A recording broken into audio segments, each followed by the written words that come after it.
Hi students, मैं सोनिया विद्या गुरु से current affairs का नया सेशन स्टार्ट करेंगे। ये फरवरी का फर्स्ट पार्ट है, हिंदी मीडियम में है। अगर आप कंप्लीट इंग्लिश मीडियम सेशन देखने आए थे, that complete English medium session is also there in the playlist, go and you can watch that session to.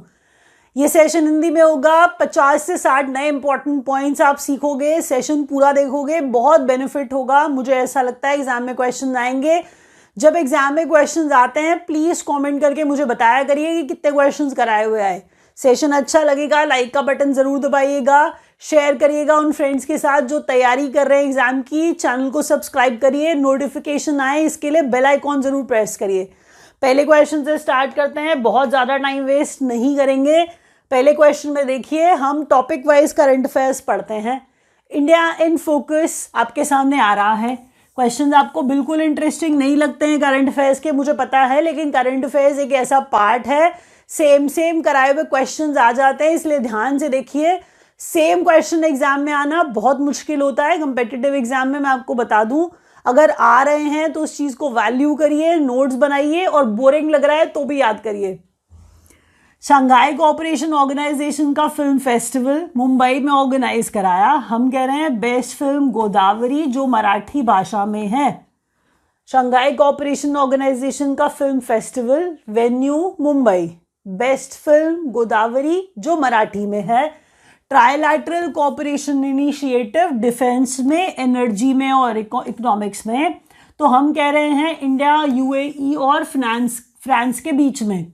दोबारा बोल रही हूँ, ट्राई 3 हुए, इसीलिए इंडिया, यूएई और फ्रांस है। ट्राइलैटरल कोऑपरेशन इनिशिएटिव है डिफेंस, एनर्जी और इको में, इन तीनों देशों के बीच। 73वें नंबर का सुप्रीम कोर्ट का फाउंडेशन डे, जो कि 28 जनवरी को होता है। अगर आपको ये पता नहीं है तो मैं आपको ये बताऊं कि 26 जनवरी 1950 को जब हम रिपब्लिक बने थे, जब हमारा संविधान लागू हुआ था, उसके 2 ही दिन के बाद supreme court came into being, supreme court को बनाया गया, ऐसे बोला जाता है। तो उस 28 जनवरी को याद करने का अब बढ़िया तरीका कि 26 जनवरी के 2 दिन बाद 28 जनवरी 1950 को सुप्रीम कोर्ट फाउंडेशन डे है। ये 73वां फाउंडेशन डे था। आप बहुत कहानी सुनेंगे कि princess of chambers, parliament house में इतने लंबे समय तक प्रोसीडिंग्स चलती थी, सुप्रीम कोर्ट वहीं था। फिर 1958 में सुप्रीम कोर्ट को अपनी बिल्डिंग मिल गई दिल्ली में। इंपॉर्टेंट बात ये है जो अभी लिखी है और कुछ नहीं। चीफ गेस्ट सुंदरेश मेनन, नाम से पता लगा पा रहे हैं कि इंडियन ओरिजिन है इनका। सिंगापुर के चीफ जस्टिस हैं ये, सिंगापुर के चीफ जस्टिस हैं ये। इन्हें चीफ गेस्ट बनाया गया था, सुंदरेश मेनन को, हमारे 73वें सुप्रीम कोर्ट फाउंडेशन डे पर। Initiative on critical emerging technology, देखिए आपसे ये टॉपिक्स पूछे जाएं कि क्रिटिकल एंड इमर्जिंग टेक्नोलॉजी पे अभी इंडिया ने किसके साथ इनिशिएटिव, किसके साथ कुछ अग्रीमेंट साइन किया है, तो वो यूएसए है। ऐसे करके याद करना है आपने इन क्वेश्चंस को। ग्लोबल बायोफ्यूल्स अलायंस जो है वो सेटअप किया इंडिया, यूएसए और ब्राज़ील ने। तो ये अलायंस है, बायोफ्यूल्स पे है, ग्लोबल बायोफ्यूल्स पे है। इंडिया ने, ब्राज़ील ने, यूएसए ने अलायंस सेटअप किया है। ये आपको याद करना है। किस पे? तो ग्लोबल बायोफ्यूल्स पे। अब बढ़ते हैं नेक्स्ट टॉपिक पे। नेक्स्ट टॉपिक है अपॉइंटमेंट्स। इतनी इंपॉर्टेंट इन्फॉर्मेशन है, मैं आपको बता रही हूँ। अगर आप सारा वीडियो देखेंगे तो आप 50 नए पॉइंट सीख जाएंगे। उसके लिए आप मेरे को थोड़ा समय देंगे तो आपके लिए समय सुपर फ्रूटफुल होने वाला है। वीडियो को लाइक नहीं किया है तो प्लीज़ कर दीजिए। अब तक आप समझ गए होंगे, मैं कोई इधर उधर की बात नहीं करूँगी, सीधा इंपॉर्टेंट क्वेश्चंस पढ़ाऊंगी, इसीलिए लाइक करिए। और अगर ज्वाइन करना चाहते हैं हमें तो नंबर्स नीचे दिए गए हैं, आप डायल कर लीजिए, एग्जीक्यूटिव से बात करिए, हम पूरे तरीके से आपकी हेल्प करेंगे कोई भी एग्जाम पास करने में। वही क्वेश्चंस पढ़ाने की कोशिश करेंगे जो एग्जाम में आते हैं, आपको हेल्प मिलेगी बहुत ज़्यादा। अब गवर्नर्स की बात करते हैं। बहुत सारे स्टेट्स के गवर्नर्स चेंज तो हुए, लेकिन आपको ये भी पता होना चाहिए कि इतने सारे नाम आपने ऑलरेडी सुने हुए हैं। लेकिन अगर आपने नाम सुने हुए हैं, कुछ नए ऐड हो गए, नाम आपने पहले भी सुन रखे हैं, लेकिन किस नाम को किस स्टेट के साथ ऐड करना है वो इम्पॉर्टेंट है ना। तो ला गणेशन को नागालैंड के साथ, ला गणेशन को नागालैंड का गवर्नर, ऐसा बोल के याद करिए। अनुसुईया मणिपुर की गवर्नर, शिव प्रताप शुक्ला हिमाचल प्रदेश, बीडी मिश्रा लद्दाख के लेफ्टिनेंट गवर्नर, एलजी, तो एलजी लद्दाख के बीडी मिश्रा, रमेश बैस महाराष्ट्र के गवर्नर, विश्वभूषण हरिचंदन छत्तीसगढ़ के नए governor, justice S Abdul Nazeer Andhra Pradesh के नए गवर्नर, केटी परनायक अरुणाचल प्रदेश के नए गवर्नर। नेक्स्ट क्वेश्चन देखिए, कुछ और गवर्नर्स भी हैं, जैसे फागू चौहान मेघालय के नए गवर्नर, गुलाब चंद कटारिया असम के नए गवर्नर, लक्ष्मण प्रसाद आचार्य सिक्किम के नए गवर्नर, सीपी राधाकृष्णन झारखंड के नए गवर्नर, राजेंद्र विश्वनाथ हार्लेकर बिहार के नए गवर्नर। यहाँ तक मैं आपको बता दूं, आपको सारे बोलते रहेंगे, कोई ट्रिक नहीं है, समझिए। बार बार याद करने से, रिपीट करने से, एक नाम को 3 से 4 बार बोलने से स्टेट और उसके साथ जुड़ा हुआ गवर्नर आप याद कर पाएंगे। फागू चौहान मेघालय, गुलाब चंद असम, लक्ष्मण प्रसाद सिक्किम, सीपी राधाकृष्णन झारखंड और राजेंद्र विश्वनाथ हार्लेकर बिहार। बार बार बोलिए, याद हो जाएंगे ये नाम। एग्जाम में कोई ना कोई पूछ लिया जाएगा कि अब इस स्टेट का नया गवर्नर कौन है। नाम पुराना भी दिया जाता है, आप जानते हैं। आपको वो जानना नहीं है तो खिचड़ी पक जाएगी। आप सिर्फ नए वाले लिखिए और नए वाले याद करिए। नीचे क्वेश्चन जो है वो है न्यू, नया कोई एयरफोर्स वाइस चीफ, हम कह रहे हैं कोई एयरफोर्स वाइस चीफ नए बने हैं, वो हैं एयर मार्शल एपी सिंह। तो एयर मार्शल एपी सिंह नए एयरफोर्स के वाइस चीफ बन गए हैं। United Nations environmental programme executive director दूसरे टर्म के लिए, दूसरी ड्यूरेशन के लिए, सेकेंड टर्म के लिए, United Nations environment programme executive director Denmark के इंगर एंडरसन जो है ये सेकेंड टर्म के लिए अपॉइंट हो गए हैं। 22nd president. अब आप ये क्वेश्चन देखिए, क्या आप बांग्लादेश का प्रेसिडेंट मिस कर सकते हैं? तो नंबर 22 है, ये भी याद रखना है। और नाम उनका मोहम्मद शहाबुद्दीन चुप्पू, जो आवामी लीग के हैं। आवामी लीग उनकी पार्टी का नाम है, तो पार्टी भी इंपॉर्टेंट होती है, आप जानते हैं। तो शहाबुद्दीन बांग्लादेश के 22वें प्रेसिडेंट आवामी लीग के हैं। प्लीज नाम याद रखिए, एक एक क्वेश्चन एग्जाम में आ जाएगा, आपको पता है। इसके अलावा सारी की सारी अनइम्पॉर्टेंट डिटेल होती है जो आपको नहीं याद करनी होती है। आप बहुत सारे प्लेटफॉर्म्स पे जाके सिर्फ इंफॉर्मेशन गैदर करते हो और अपने करंट अफेयर्स के नोट्स बनाते रहते हो। मैं कोशिश करती हूँ कि सारा कुछ सब फील्ड से आपके लिए लेके आ जाऊँ, इम्पॉर्टेंट वाला, ताकि आपको बहुत ज़्यादा इधर उधर जाना ना पड़े और अपना टाइम करंट अफेयर्स पे एटलीस्ट वेस्ट ना करना पड़े। तो पे अटेंशन, आगे बढ़ते हैं। देखिए नेक्स्ट क्वेश्चन में इंपॉर्टेंट डेज एंड डेट्स हैं। कुछ इंपॉर्टेंट डेज की थीम भी इंपॉर्टेंट लगता है तो मैं लिख देती हूँ, नहीं लगता है तो छोड़ देती हूँ ताकि आपका बर्डन ना बढ़े। वर्ल्ड कैंसर डे 4 फरवरी को मनाते हैं। Theme close the care gap था। वर्ल्ड कैंसर डे 4 फरवरी को मनाते हैं। Theme close the care gap था। वर्ल्ड वेटलैंड्स डे 2 फरवरी को मनाते हैं। वेटलैंड्स को रिस्टोर करना है, इन्हें बचाना है। It's time for wetlands restoration करके थीम इसका याद करिए। तो वेटलैंड्स आप बहुत सुनते आ रहे हैं आजकल, तो वेटलैंड्स डे जो है वो 2 फरवरी को मनाया जाता है। वर्ल्ड रेडियो डे 12वें नंबर का 13 फरवरी को मनाया गया। रेडियो एंड पीस इसका थीम था।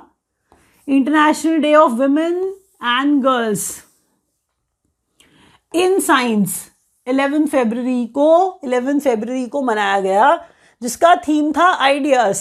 उस आइडियाज की भी फुल फॉर्म है, आपको और याद करना पड़ेगा।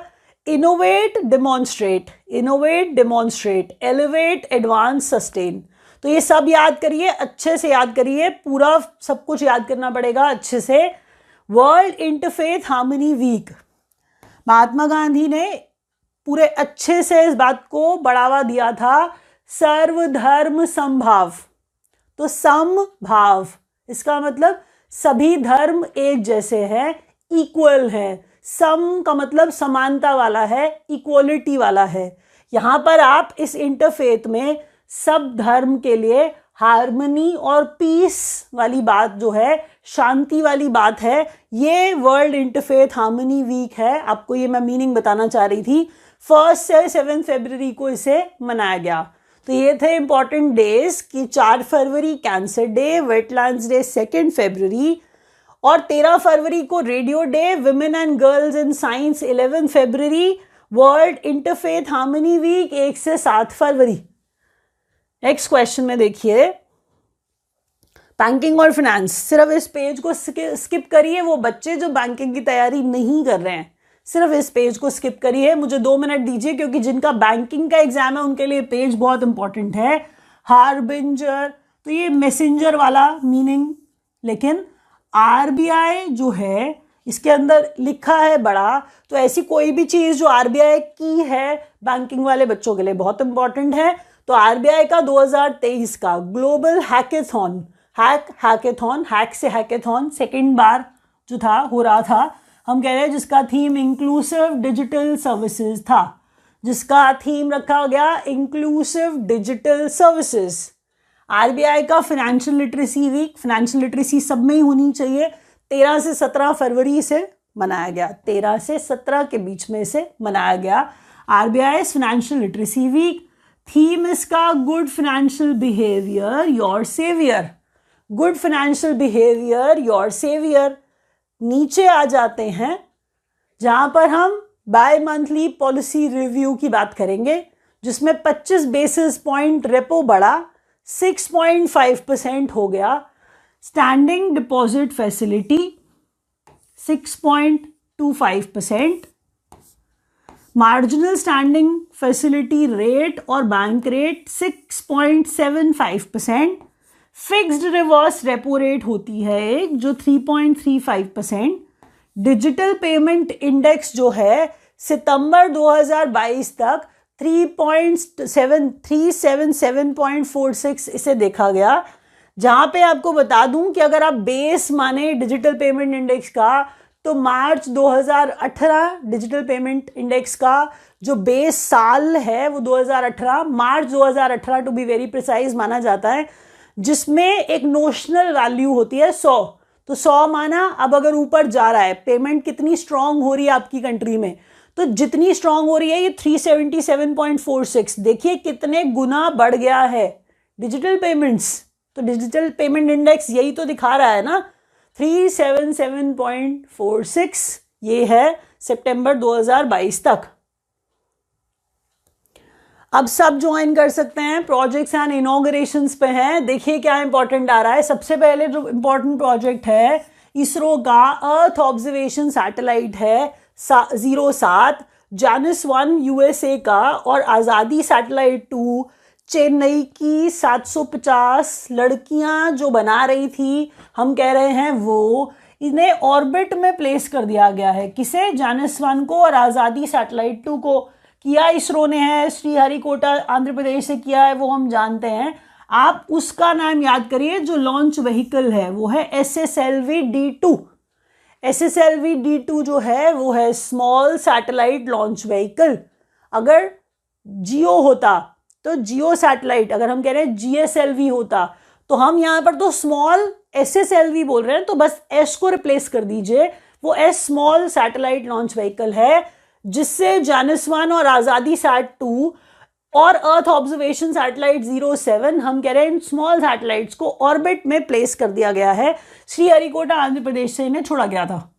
आज़ादी satellite 2 made by 750 girls space kids India, Chennai के। ठीक है, निसार की बात करते हैं। निसार क्या है? तो आपसे पूछा जाएगा निसार क्या है, तो या तो इसका आंसर होगा निसार की फुल फॉर्म पूछी जा रही होगी, या फिर पूछा जा रहा होगा कि निसार मीनिंग क्या है उसका, मतलब वो क्या चीज है। तो ये है लो अर्थ ऑब्जर्वेटरी, लो अर्थ ऑब्जर्वेटरी है निसार। एक बात, अगर फुल फॉर्म जानना चाहें तो पहला N और I नासा और इसरो है, पहला N और I नासा और इसरो है। दूसरा S और A जो है वो सिंथेटिक अपर्चर है, सिंथेटिक अपर्चर है, और ये आर जो है वो रेडार है। तो NASA, ISRO, synthetic aperture radar, Nisar, full form याद करिए, लो अर्थ ऑब्जर्वेटरी है ये निसार। नेक्स्ट क्वेश्चन में सबसे इंपॉर्टेंट बात, ट्यूमाकुरू। ट्यूमाकुरू इंडस्ट्रियल टाउनशिप है, साउथ इंडिया की पहली इंडस्ट्रियल कॉरिडोर प्रोजेक्ट है ये। दूसरा क्वेश्चन इसके अंदर जो ऐड किया है वो है कि HAL का ट्यूमाकुरू हेलीकॉप्टर फैक्ट्री है। यस, तो दो क्वेश्चन हैं ये कि पहले तो ट्यूमाकुरू इंडस्ट्रियल टाउनशिप, साउथ इंडिया की पहली इंडस्ट्रियल कॉरिडोर प्रोजेक्ट है ये एक। दूसरा, हिंदुस्तान एरोनॉटिक्स लिमिटेड HAL का ट्यूमाकुरू हेलीकॉप्टर फैक्ट्री जो अनवेल किया गया कर्नाटका में। तो ये थे प्रोजेक्ट्स। अब देखिए आगे कहां बढ़ते हैं हम। इंपॉर्टेंट बुक्स हैं, इंपॉर्टेंट ऑथर्स हैं, चलिए स्टार्ट करते हैं इन्हें। बुक्स देखिए बहुत सारी होती हैं, तो कुछ लोग होते हैं वो इंपॉर्टेंट होते हैं तो उनकी बुक्स पढ़ी जाती हैं, या वो बुक्स न्यूज़ में होती हैं किसी इंपॉर्टेंट रीजन से वो पढ़ी जाती हैं। आप इतनी thousands and thousands of books में से कुछ इंपॉर्टेंट ही पढ़ के जा सकते हैं। I hope you understand that. Spare जो है वो मेमोर है, स्पेयर जो है वो मेमोर है, वो प्रिंस हैरी का मेमोर है। प्रिंस हैरी जो है वो ड्यूक ऑफ ससेक्स है, तो ससेक्स इंग्लैंड जगह विलेज, तो वहां से वो जोड़िए उसको। ड्यूक जो होता है वो रॉयल्टी दिखाता है, प्रिंस, क्वीन, प्रिंसेस वाला, तो duke of Sussex, prince Harry की किताब का memoir Spare. Revolutionaries other story of how India won its freedom, Sanjeev Sanyal की किताब है। शशि थरूर की किताब Ambedkar a life. Come let's run, Ma Subramanian की किताब है। माँ सुब्रमण्यन हेल्थ मिनिस्टर है तमिलनाडु के, खुद बहुत बड़े फिटनेस फ्रीक है, मैराथन, इतनी सारी मैराथन में खुद भाग चुके हैं आपको बता दूं। तो उन्होंने लिखा है कम लेट्स रन, ऐसे करके याद करिए। The poverty of political economy Meghnath Desai की किताब है। The Indian metropolis Varun Gandhi की किताब है। तो आप जानते हैं सारे ही लोग इतने इंपॉर्टेंट हैं, इसीलिए आपको इनको याद करना पड़ेगा। नेक्स्ट क्वेश्चन देखिए।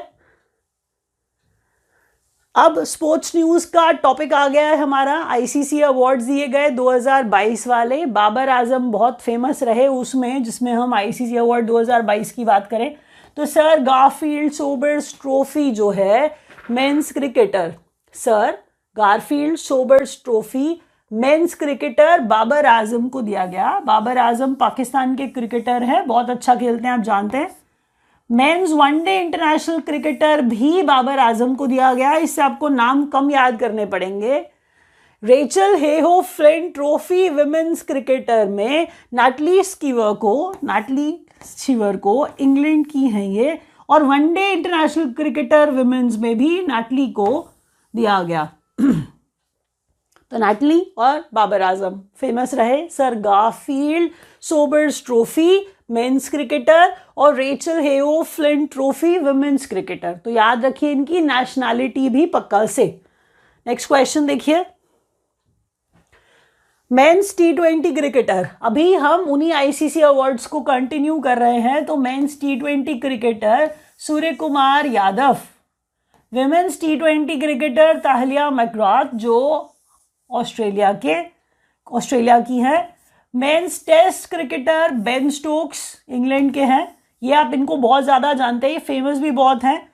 मेंस इमर्जिंग क्रिकेटर जो है माको जॉनसन जो साउथ अफ्रीका के, और women's emerging cricketer Renuka Singh, नाम से आप पता लगा सकते हैं कौन कहाँ का है कुछ कुछ जगह। तो ये ध्यान से दोबारा देखिए। T20 cricketer Surya Kumar Yadav, women's T20 cricketer Tahlia McGrath, men's test cricketer Ben Stokes, और men's emerging cricketer South Africa के Marco Jansen, women's emerging cricketer Renuka Singh. Important questions हैं, छोड़ आप कुछ नहीं सकते हैं, प्लीज़ याद करिए। लास्ट पेज पे हैं, थोड़ा इंटरेस्ट दिखाइए। वीडियो अभी तक लाइक नहीं किया है तो प्लीज़ लाइक का बटन ज़रूर दबा दीजिएगा, शेयर भी करिएगा अपने फ्रेंड्स के साथ। चलिए गवर्नमेंट स्कीम्स पे आते हैं। बहुत इंपॉर्टेंट क्वेश्चंस होते हैं गवर्नमेंट स्कीम्स वाले, बच्चे नहीं समझते हैं, उनको लगता है गवर्नमेंट स्कीम्स बोरिंग सी होती हैं। लेकिन आप सोचिए कि जो एग्जाम बन रहा है, गवर्नमेंट ही तो बना रही है एग्जाम, तो अपनी स्कीम्स आपसे पूछेगी, ये तो बहुत एविडेंट है ना। हम लास्ट पेज पे हैं, फिर भी उतनी ही इंपॉर्टेंट चीज पढ़ रहे हैं जितनी पहली पे पढ़ रहे थे। पहला क्वेश्चन फेम का आउटले है। फेम बहुत फेमस हो चुकी स्कीम है। आउटले इसका 5,172 करोड़ 2023-24 फाइनेंशियल ईयर के लिए। आउटले एक्सपेंडिचर, खर्चा कितना करेगी सरकार स्कीम पे।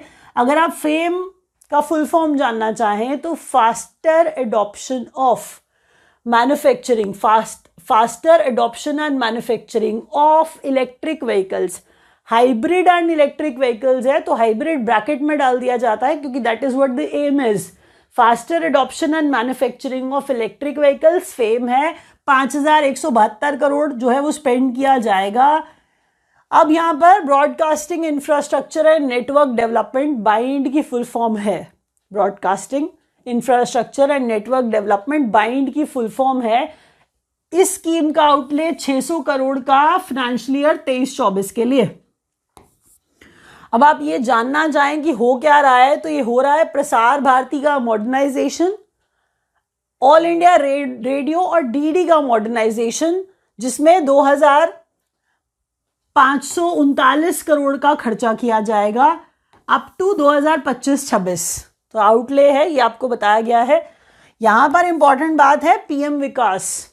विकास जो है वो आर्टिजन्स के लिए है, वो क्राफ्ट्समैन के लिए है। आपको बता दूं कि स्कीम फॉर ट्रेनिंग, तो आर्टिजन्स को, क्राफ्ट्समैन को ट्रेन किया जाएगा और इन्हें लोन दिया जाएगा पीएम विकास के तहत। तो पीएम विकास क्या स्कीम है वो देखिए कि पीएम विकास विश्वकर्मा, ये क्या है, ये विश्वकर्मा है। ये क्या है, ये विश्वकर्मा है, के कौशल है, विश्वकर्मा है, के कौशल है, के ए कौशल है और एस क्या है, सम्मान है। तो ये कौशल है और ये क्या है, सम्मान है। तो विश्वकर्मा कौशल सम्मान के तहत आर्टिजन्स को, क्राफ्ट्समैन को ट्रेनिंग भी दी जाएगी और उन्हें लोन भी प्रोवाइड कराया जाएगा।